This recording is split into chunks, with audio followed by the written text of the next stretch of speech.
This week on the Silver and Black Show, Jim Plunkett and I sit down to get you set for the 2016 season opener versus the New Orleans Saints. The Tay Train stops by, and Chris Townsend of 95.7 The Game will join us, as he will every week, to sit down one-on-one with head coach Jack Del Rio. All that and more on the Silver and Black Show, starting right now. The Silver and Black Show. You know, on paper it looks great right now. You know, paper champs, all those kind of things. Everyone's picking us to do this, and none of that matters unless we put the work in. And everyone knows that. You know, no matter what, whether it's football, you know, whatever you're doing, any kind of job, you know, everything can look good on paper, and then you see sometimes people fall apart. You know, and then you question, well, did they really put the work in? So, you know, for me, you know, as a leader of this team, and I'm just really going to concentrate on, you know, seeing where everybody's at, and then pushing each other just to be better every single day. Welcome to our 18th season of the Silver and Black Show. I'm your host, Nicole Zalumis, back for a second year alongside one of the greats, two-time Super Bowl champion Jim Plunkett. And Jim, Derek's quote summed it up pretty well. A lot of expectations for this team this season. It's one thing to look good on paper. It's another to let it translate on the field. You played that position. How do you balance staying confident but knowing you haven't proven anything yet? Well, I think he's absolutely right. A lot of times, you know, the old saying is, you know, they look good on paper, but you don't play the games on paper. You got to go out and show what you can do once you step on the field. And Derek, I think, has the right attitude. You know, you want to stay confident. You believe in your team. I think they've made a lot of progress. And I think most people are right that this team can be a contender this year. As you know, each week we take a look at the Raiders headlines, and a lot of people looking forward to these two, and this kicks off our headlines. The second act. What a debut for the AC/DC connection last year. Amari Cooper became the first Raiders rookie and the first Raiders receiver since 2005 to eclipse 1,000 receiving yards in a season. Derek Carr's 2015 season, 3,987 yards, 32 touchdowns, 13 interceptions. Jim, how much can a quarterback wide receiver tandem grow from year one to year two? Quite a bit. I think the potential is unlimited. You play together, you practice in the offseason, you're getting ready for another year. They're probably going to try to do things to take some of Amari Cooper's routes away, but with Crabtree and some other receivers on the other side, that's going to be very difficult to do, the way they spread the ball around. But they're going to get better and play together more and more, and, you know, as I said, their potential is unlimited. Our second headline focuses on the other side of the ball, the rise of Mack. Khalil Mack was dominant in 2015. He was recognized as such, becoming the first player in NFL history to be voted an All-Pro at two separate positions in the same season, defensive end, linebacker. He was second in sacks with 15.5 behind only J.J. Watt, and remained unblockable in the run game. What are you expecting from Khalil Mack this season, Jim? You know, I'm so optimistic about the way he can play, the potential, the way he's progressed. And he's going to be a dominant player the rest of his career as long as health is on his side. But they can do a lot more things to take him away than they can do Amari Cooper. They can double team him. They can help with the back. So it's going to be very difficult. So some other people on the other side of the line have to step up and help Mack, put pressure on the quarterback on the other side. Then they can't do that double team so much. But I look forward to Khalil Mack having a great year. He's just a tremendous, tremendous player. Our final headline here focuses on the opponent, a cool breeze. At 37 years old, he's an All-Pro quarterback, and he hasn't lost a step. In his last 6 seasons, he's thrown for at least 4,500 yards and 32 touchdowns. The Saints were number 1 in pass completions and passing yards in 2015. Jim, he's like a fine wine. Breeze just gets better with age. He certainly does. You know, he's tried and true veteran. He knows where to go with the ball quickly. He doesn't have to think about too much. He just reacts to the situation in front of him. You know, he continues to produce out there on the football field. They were 7-9 last year, a little drop off in their record, but still a team to contend with. You're going to have to put points on the board in order to beat the Saints, because that's what they like to do, put points on the board. Well, one of those guys that looks to put points on the board and keep the ball out of Drew Brees' hands stops by next. The Tay Train, Latavius Murray, will join us on this first episode of the Silver and Black Show. We're here at the Torchitos Flag Football Championships. And we'll be going head-to-head as coaches. Let the games begin. Stay tuned. Say what's up to the camera. Hey, hello, USA. That's right. See, I blame that on Latavius. They were doing just fine until Latavius went over there. I'm going to go back over here and cheer my team to victory. You probably need to go over there and you might need to sub in. Well, the tournament went great. Obviously, the team I was rooting for and backing up won, but Mexico City has been, a lot of fun. Welcome back to the Silver and Black Show alongside Latavius Murray. Couldn't ask for a better guest as we kick off the season here on the Silver and Black Show. I want to get to the middle of the season, though, because you guys have a big game on November 21st, international. You are the ambassador for that game. Tell me a little bit about your role and what to expect. Well, I've been down there now twice, interacting with all the Raider fans in Mexico, the kids. So it's been a lot of fun. They're definitely excited for us to be down there in Mexico. Congratulations, I haven't been able to say that yet, on your Pro Bowl selection. But it's funny because you smile. You said I should have alternate stitched on the back of the jersey, an asterisk next to my name. Why don't you take that honor and embrace it after such a great season? Just because, I want to make it there on my own terms. I don't necessarily want anything handed to me. So that's my mentality. It always has been. And so, don't get me wrong, I am honored to be a Pro Bowler. But again, I want to get there on my own terms based off the production I do before all those other guys get to make their choice to go or not. Well, and it's a great mindset to have because you're eager and you're willing to step up to the challenge. Jack Del Rio said, I want to see more out of the run game this year. So what have you been working on? Just more explosive plays, those big plays, those home run plays that got people excited about me. I know that's what I want out of myself, and that's what everyone wants to see. So that's what I need to give them. It's strange for me to say that you're the veteran presence in the running back room, but there are some young guys that want your job. Talk a little bit about the competition for your complimentary back. Yeah, Jalen and DeAndre, they've done a great job coming in. Both similar in some ways, smaller backs than me, but has done a great job running the ball and being explosive threats out of the backfield. So, they've definitely been challenging me. But again, when we have that competition in the running back room, it makes us all better. Have they picked your brain a little bit? Do you give them advice? Oh, yeah, most definitely. At the end of the day, I want to win. And if they're on the field, I need to do whatever I can to help them win. Well, meanwhile, Derek Carr is going to help you guys win. Tell me the progression that you've seen from Derek this season and the entire offense as a whole. Yeah, I think he's just been taking on that leadership role to an all-time high.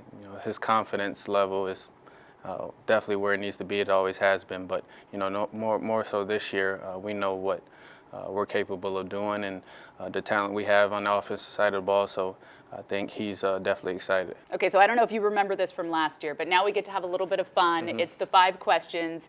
Get to know Latavius Murray, or as some people call him, Tay Train. Where did the nickname come from? It's stuck, so you like it so far. Yeah. It came from a teacher of mine in high school. He was our football announcer for our football games in high school, and so I just decided to bring it back. Best vacation spot? Where's your go-to place? Maybe Bahamas. Bahamas is really nice. Or Mexico City, Mexico November City. 21st. Mexico But that's a work trip. Yeah. Speaking of Mexico City, bigger star, T Swift or Tywan Jones? Definitely T Swift. But Tywan's my guy. He's famous in Mexico now, but can't compare to T Swift. So not your prototypical running back, taller than most. If you didn't play that position, what position would you play, or would you even play the sport? Would you choose another? Yeah, I think if I didn't play running back, I would play linebacker, get on the defensive side of the ball like I did in high school. But other than football, I'd definitely be playing basketball. You're a big Knicks fan. That hasn't changed. Nope. I still think you should come over to the Warriors. But looking at your team, do you think Carmelo will ever win a championship? I think they've assembled some good pieces this year. Derrick Rose, Joakim Noah, so I'm definitely excited about what they can accomplish. Latavius, thank you so much for being you. our first guest here on the Silver and Black Show. More of this first edition of the Silver and Black Show coming up. Okay, that's what it should look like. Don't lose leverage. Right? Simple, right? All right, good. Now blow it. All right, let's go. Nice shot, good fit. Let's go. Next play, next play. Hey, we see that 1, 2, 3, he's out. Now we gotta be able to match hands, right? Get our hands up. But even when you do that, you want to fight to get the hands back. Yeah. So I can get off. Because you're gonna create a little separation, and you want to be able to anchor, and then you can.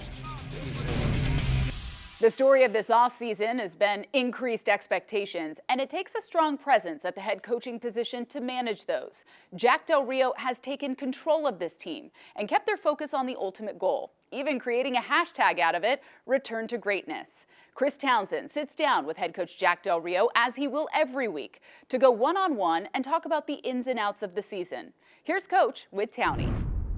Thank you, Nicole. Yeah, I can't tell you what an honor it is, Coach, to be here with you for the 2016 season. As someone who's covered the Raiders for a long, long time and goes to every game as a Raider fan, it's going to be an honor. And thanks for having me, Coach. I truly appreciate it. Oh, you bet. Let's go to town. Yeah, I'm thinking about it. Here you go through all the OTAs, you go all the way through camp, you go through the 4 preseason games. You and your club and that team got to be ready to go. You got week 1 down in New Orleans. Yeah, we're absolutely ready to go. I think right now, Chris, you're talking about an off season of work, preparing the team, conditioning the team, going through, hoping to be healthy. We are relatively healthy. Mario Edwards is the one guy that we'll get back about the midway point. But yeah, we're anxious to get started, excited to get started and begin this 2016 campaign. Yeah, because it's nothing like it when you're actually playing for real and you're starting out on the road. And starting out on the road's never easy. Never easy. It's a tough place to play. New Orleans is I was drafted there way back in '85. Started my coaching career there, so I'm very familiar with that venue, and obviously know the challenges that going into a dome stadium. People will be cranked up. It'll be loud, so that'll be one of the key factors for it. And I think about the first year as a head coach. You come in and you got to figure out the building, you got to figure out the staff, you got to figure out your players. But in the second year, you're able to really put your true stamp on the team. What has it been like for you in the second year and the Raiders? Well, I think the biggest thing is the carryover. Our guys understand what we're looking for. The staff, having the same staff intact, and we're able to take Derek Carr, look at Derek Carr, the things he really likes, be able to give him a little freedom at the line, those kinds of things. So, we should be substantially ahead. You're playing catch up as a new staff with the team that you're learning, and we should be substantially ahead of that in terms of being here with the second year and the continuity involved. So before we get the season started, what do you think is the strength of the 2016 Raiders? Well, we have built it this way. We expect the strength to be the trenches, the big men up front. We've invested heavily in our offense and defensive fronts, and so we expect to have, physical line play be the hallmark of what we're about. Yeah, it's Jack Del Rio wants a physical football team. Darn right I do. Darn right I do. Yeah. Now, when you play the Raiders, you know that you're going to be in a physical confrontation. Well, as you know, as a guy who grew up a Raider fan, commitment to excellence, it's all about winning around here. Sure. And it's about expectations. It's been a long time since the Raiders have had high expectations. What has it been like for you this season going in? Because a lot of people are picking you as one of the better teams in the league. Well, I think it's great to be relevant. We want to continue to earn the right to be relevant, to be a part of the conversation. That's all we are right now. We're one of a handful of teams that people are saying have a chance to be good this year. So that's a good thing. Yeah. That's not a bad thing. So we don't have to hide from that, I think, but we understand what it's really about for us. It's about the preparation and the going out and competing your butts off. That's what it comes down to. So dial it in each week, go out and give it your best. Well, we know you were a great player in college at USC, an MVP of the Rose Bowl, and had a very special career. Your son now with his career at quarterback down at Florida, you got to go to the game to see your son Luke. What did that mean to you to watch your son play football at a major college SEC starting quarterback for the Florida Gators? Well, it meant so much. It was such an emotional moment to see him do that Gator walk. Mm-hmm. Proud moment, hugging him and saying, hey, go have a great game. And then he goes out and he plays well in their opening season win. He told me 1,267 days between that start and his last start. So he knew to the day. So pretty awesome to watch my son persevere. I'm really proud of him for the way he's shown that grit. We collect grit here. That's what we love, guys that have a chip on their shoulder, that believe and that have passion, that love football. And that's what he's showing me. And so I'm, as a dad, I'm super proud of that. Well, you're fired up. I'm fired up. I can't wait for this 2016 season. Tough week 1 road test. Good luck down in the Bayou, Coach. I appreciate it, Chris. Thank you. All right, coming up next, Jim Plunkett. Nicole will be looking at week 1 between the Saints and the Raiders. Coming up next right here on the Silver and Black Show. Welcome back, Raider Nation. Professor Kennedy here with this week's edition of Chalk Talk, brought to you by the Ray Morgan Company. Been a lot of focus on our boys up front. We made some key additions. Kelechi Osemele at left guard, and Menelik Watson is returning from injury. So it's a time for these guys to come together and gel. So this week's edition of Chalk Talk, we're going to talk about how this offensive line is coming together and how it's going to need time and patience by you, Raider Nation, to see it through. First, I want to focus on Kelechi. He's known as a very aggressive player, but with Rodney Hudson and Donald Penn have to learn how to all three work together on the task at hand. In this play, Kelechi is going to work the three technique along with Rodney Hudson up to the linebacker for a simple off-tackle run. As you watch the play develop, take a look at Kelechi's aggressiveness. Because he's overly extended, Rodney Hudson doesn't have a clear path up to the linebacker, the hole gets muddled, and the play, though not a loss, is not as clear and is not as defined as it could be. Another combination that's got to work on their chemistry is right guard, Gabe Jackson, and right tackle, Menelik Watson. In this play in the Green Bay game, they're going to work a tandem block up to the linebacker. As we watch the play develop, you'll notice if you freeze it right here, you've got good definition between the guard and the tackle on the three technique up to the linebacker. Now as we move the play forward, Menelik is so overly aggressive, he does not shave off the block to the middle linebacker. It's not a bad gain, it's only of 2 or 3 yards, but just imagine if Menelik was able to get up to a linebacker, how it would have been a home run hit. Now, after seeing the lack of chemistry and cohesiveness out of the offensive line, I bet a lot of you are wondering out there what's going to happen when it all comes together. That's why we pulled up this play right here. In this example, we're going to see the perfect double team between KO and Donald Penn up to the linebacker. As we take a look at the play, watch the left guard and left tackle. Mired together for the three technique, they bury him. Seth Roberts, good blocking wide receiver, gets on the next level. And you like your running back to make contact with the safety. If he's making contact with the safety, then it's a positive gain, 9 times out of 10. So after these illustrations, class, I'm here to tell you, be patient and be calm. Everything's going to come together. We've got 5 guys up front that are working their buns off to get better. And in time, this running game will get better. Well, that's it, class. And this week's edition of Chalk Talk brought to you by the Ray Morgan Company. I'm Professor Kennedy. I'll see you next week.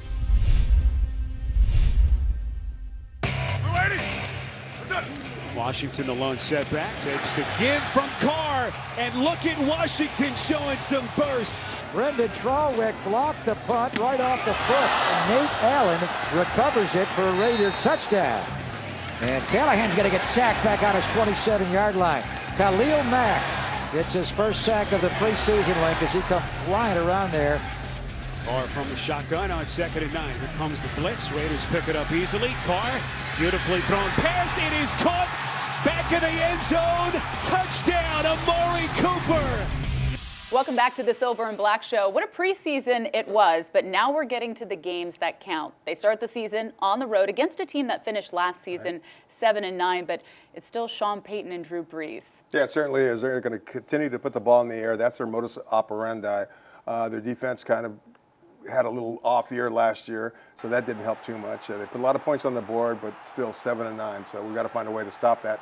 Those passing combinations, those wide receivers down the field, and some way slow them down. A familiar face on the other sideline, and that's Dennis Allen. So I would think that the Saints defense is going to be a little bit more motivated against the Raiders. Oh, without a doubt. He's going to come with all he's got. He's famous for bringing corners and safeties, get after the quarterback, and the one way to help stop that kind of defense is to be able to run the ball better, and that's one of the things the Raiders have to do. They weren't very happy with their run offense a year ago, so they're going to try to make it a little bit better, keep the ball away from Drew Brees as much as possible.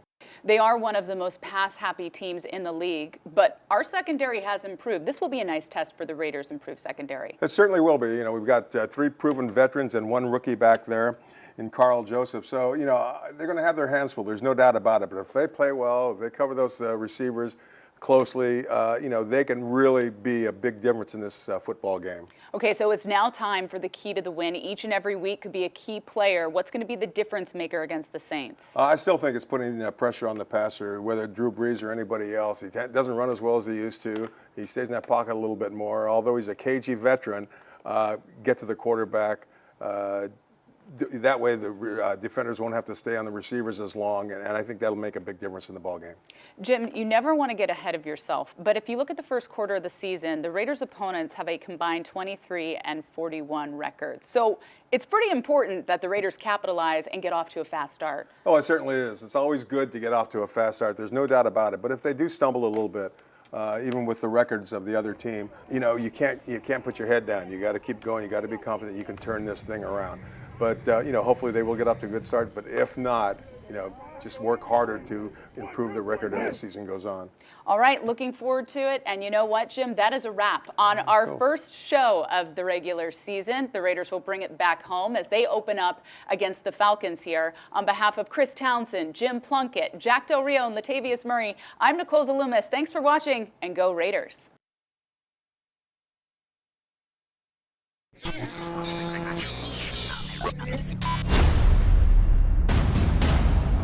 They're a young team that'll get better as the season progresses. We write each chapter each week.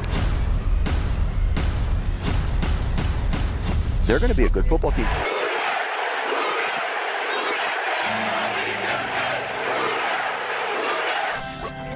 Who that? We that. This moment, let's seize it, baby!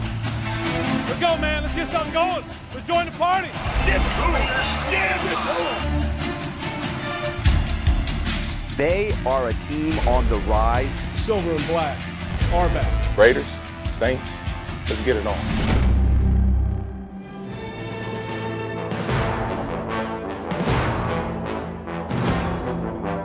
This has been a presentation on the Team of the Decades, presented by Silver and Black Productions.